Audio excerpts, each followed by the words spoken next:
пропускал и допропускался. И я желаю вам улыбок сегодня весенних и желания любить, творить и всегда быть на перспективе. Вот, в общем-то, это два поздравления было от великих людей, от Владимира Ильича Ленина и от Есенина. А теперь скромно от графомана Сергея Стихинова. Если очки найду, потому что памяти нету. Корона съела, где моя?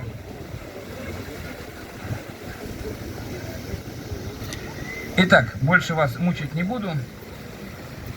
Давайте прочитаю стихотворение, которое написал Сергей Стихинов. Что такое Родина, ребята? Это не властей борзая рать. Это не работа, не зарплата, не аванс, не стол и не кровать. Что такое Родина, ребята? Это не удобство и не блат. Это не бриллианты в 3 карата. Не машин.